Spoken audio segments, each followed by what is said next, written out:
My name is Mohammed. I'm speaking today on behalf of the Somali community in Lewiston. Some of you sitting here today, we voted for you. We elected you to protect our community interests, not creating division or go after one elected member from our community. This narrative, if this narrative continues, our community will be forced to re-examine our relationship or political relationship, including our relationship with the Democratic Party and who will be voting in the future. This is not a threat. My name is Mohammed. Yeah, he just said the quiet part out loud. If y'all keep exposing our fraud, we're going to stop voting for y'all here in Maine. And that leads to the next topic of discussion, Maine.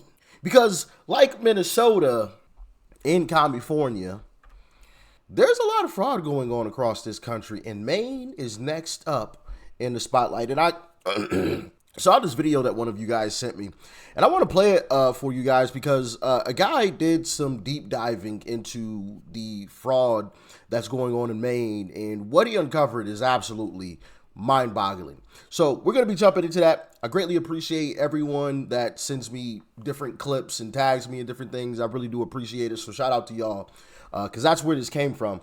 But yeah, with that being said, let's hop right on into this report. Check it out.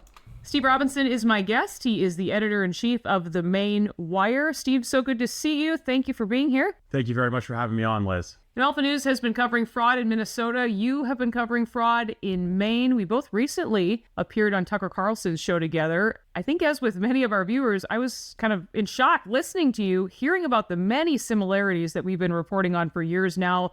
The explosive growth in Medicaid programs, the amount of spending, the lack of oversight, the politicians involved in all of it. It was really incredible to hear your take on this. What is your perspective, how this is all playing out based on the work that you've done in Maine, Steve? Well, I too am. I find the similarities and the differences remarkable, but the way that the programs are being systematically exploited by very committed groups of actors who appear to have connections to foreign countries or at least foreign political factions is eerily similar. And we find time and time again when we're looking into organizations that have suspicious billing patterns within the Maine Care program, that when we find clusters of these, for example, home care LLCs at a given address, and we go knock on the doors and nobody's home, 2 weeks in a row, nobody is home during normal business hours, and it appears that there's nobody at home in the entire commercial office building.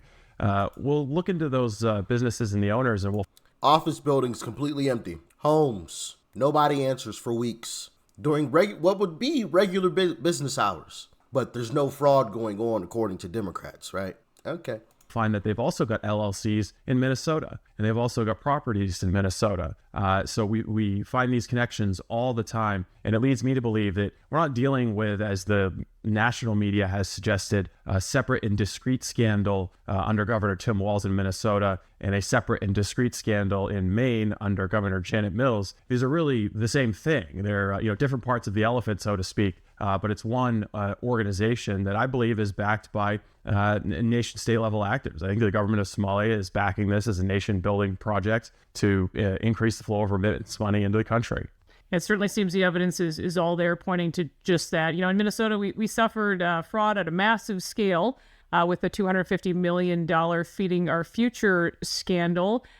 In so many ways, accountability has been avoided, though. In Maine, you had 78 people indicted with the Feeding Our Future case in Minnesota. But what can you tell us about Gateway Community Services? I know you've done work on this for quite a while. I noticed that the mainstream media in Maine seems to be picking up on a lot of your work. But this is a nonprofit there where you are that's currently now under federal investigation. Yeah, we first started writing about Gateway Community Services, which was a nonprofit and an LLC, but primarily an LLC that was founded by a Somali American refugee, Abdullahi Ali, in 2013, and grew into a big, $5 million a year migrant services agency We first started reporting on it back in March. And what drew our attention to it was the high level of connections with the Maine Democratic Party, but also the fact that this LLC and the nonprofit were getting no-bid contracts from the Mills administration to engage in activities that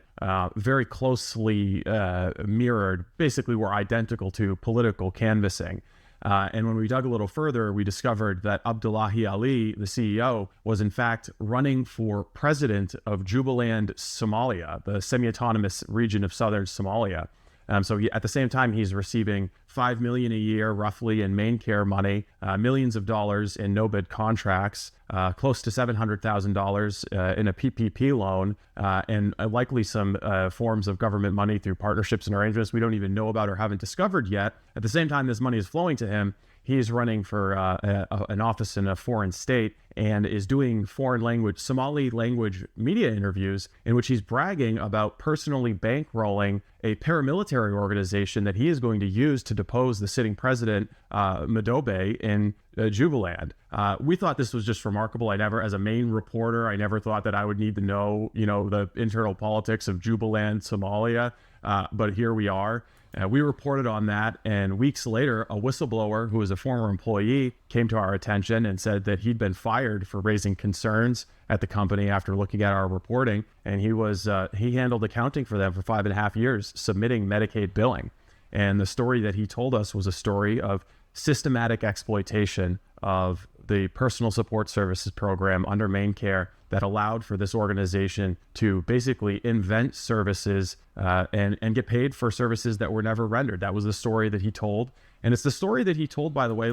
Absolutely wild stuff. Absolutely. And I showed you guys that story a while back in the midst of, right, all of the Somalian fraud, alleged Somalian fraud that was going on. You guys may remember that. Here's a little piece of it just to give you guys a little bit of a refresher here on that whole story. Check it out. Homeland Security seeking whistleblower protection. They referred him back to the state of Maine. Nearly a year later, Gateway fired Bernardini. The company's founder and CEO is Abdullahi Ali, a Somali American who, while at the time serving as executive director for Gateway, last year ran for president of Jubaland, a state in Somalia's south that borders Kenya. Last week, he posted on X, "I make no apologies for building a successful business in Maine, working hard to earn a living, earning my PhD, giving back to my Maine community, and running for office in Jubaland. I am proud to contribute my hard-earned dollars to support my people back home." We reached out to Ali for comment multiple times. We even came to Gateway to try and speak with him. Hello, I'm with News Nation. My name is... No comment? Is Mr. Ali here? Can we speak with Mr. Ali? Republican State Senator Matt Harrington has called on Governor Janet Mills to investigate. It's just an absolute insult to the Maine taxpayer. That we know that there's this Medicaid fraud going on by Gateway Community Services. We're seeing nothing from the Mills administration on this, and I think it's appalling. I still can't believe it. I still can't believe I took so much of my time and put so much of my life into this agency that just tossed me aside. It's caused me to reflect a lot and, try to trust my gut more and speak up more when I see something. It's not right. Fired that man because he reported on the fraud that was going on. Wild stuff. Absolutely wild stuff. Giving folks no bid contracts, just handing them the contract. Giving nobody else a chance to undercut them on the deal and get a better price for the state, for the taxpayers. Nope, not at all. No bid. Here you go. Take the contract. You got it. Meanwhile, you got this guy running for president in a completely different country. Yeah. Crazy stuff going on, man. Absolutely crazy stuff. And then to cap it all off, the governor of the state doesn't even want to investigate this stuff. Like, just blatantly ignores it. Like it's not even happening. I'm telling you, these Democrats, man, they are snakes, and this whole thing runs very, very deep. Liz, A year before he even knew who I was, a year before I talked with him, he sent an email to the Department of Homeland Security under Joe Biden, sent an email to the Office of State Auditor here in the state of Maine, making these allegations, and no one ever replied to him. As he was a genuine whistleblower, no one ever responded to him, and that's why he ended up going to the media. He was audited by the state of Maine in retaliation for coming forward and speaking to me, by the way. Unreal. You know, the developments and the timing really match up here, Steve. Medicaid expanded tremendously during the Obama administration. You spoke about that a bit. It took about until 2019 or so to hit Maine, but now we're seeing suspected fraud, all kinds of Medicaid programs. This is where we also see the similarities. Daycare programs, housing programs, non-emergency transportation programs.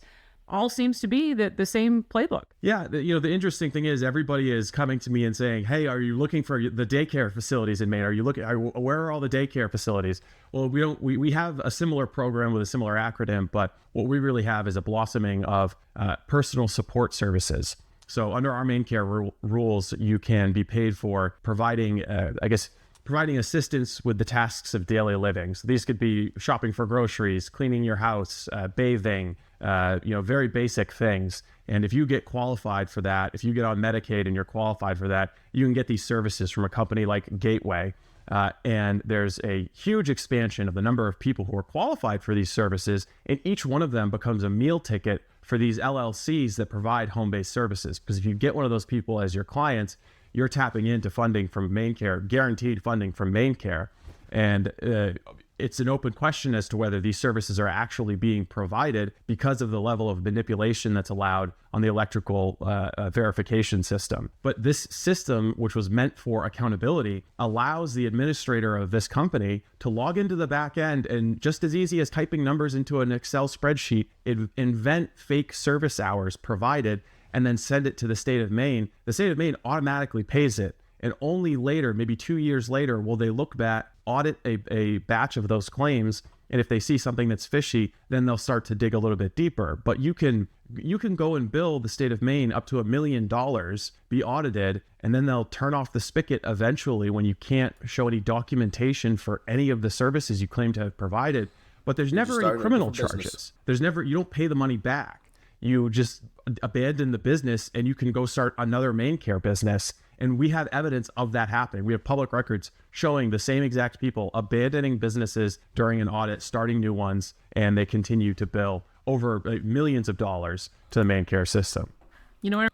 That is absolutely wild stuff. So you get caught defrauding taxpayers. Nothing happens to you. You don't have to pay any fines. You don't go to prison. You just say, F that business. I'm going to start a whole new LLC over here and just keep doing the same thing. Wash, rinse, repeat. My goodness. My goodness. And listen, Democrats allowed this to happen. They allowed this to happen. I'd be willing to make a bet that not only are state governors benefiting financially from this, right? Like old Timmy Waltz, or at bare minimum, right? They're garnering a hell of an amount of votes from this. But I think this also goes all the way to DC. I think this goes all the way to DC. You don't think Chuck Schumer knows about all of this going on? Hakeem Jeffries, Nancy Pelosi, you don't think they know about this stuff? I can almost guarantee it. Guarantee it. Why in the hell did Kamala pick Tim Walz? Can anybody explain that one to me? Out of all the candidates she could have gone to, she picked Tim Walz, the guy who nobody knew, but the guy who's the one that's so wrapped up in the Somali fraud, alleged fraud, that is crazy. Why'd she pick him? I'm just saying. Listen.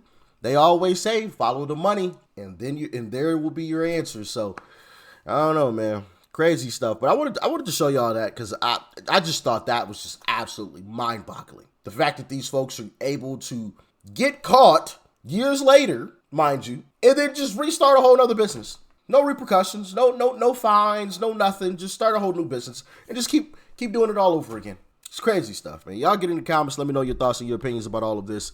Stay safe out there. Peace and love. I'm out.